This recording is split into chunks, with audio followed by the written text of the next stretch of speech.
Welcome to ATP Customs. Just wanted to do an update on the 49 Ford that we're restoring. I haven't done one in a little while. The reason I haven't done one is because we are still waiting for parts on this thing.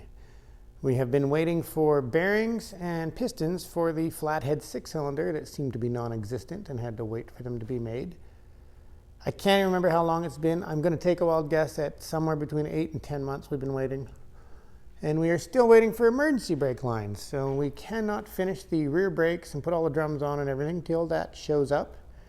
The plan was to get the motor finished, and we were going to install the motor and transmission and then drop the cab on it, but can't wait anymore. So we're going to bundle this thing up as together as we can get it right now, and it's going to leave the shop and go sit in the paint booth for a little while so that we can get the 1-ton dually in here.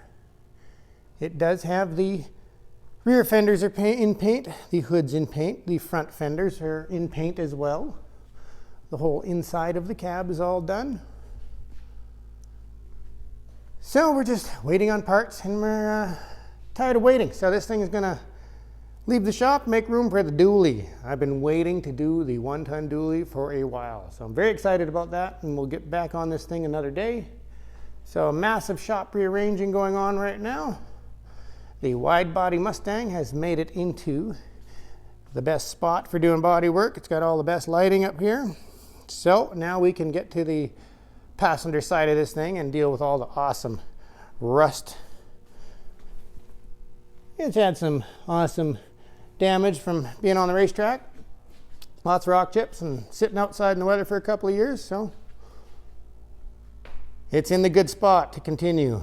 And then the Corvette will be moving over where the cab over is. And then we can strip the paint on that thing, and all of that stuff in the corner is leaving the shop, including the cab over. It's going to go sit in the paint booth too. But there you go. There's an update on the 49 Ford and what's going on in the shop this week. Going to do a massive rearrange so that we can get back on the main project. It was a little overwhelming, had too many vehicles here. Thank you for watching, and I hope you subscribe.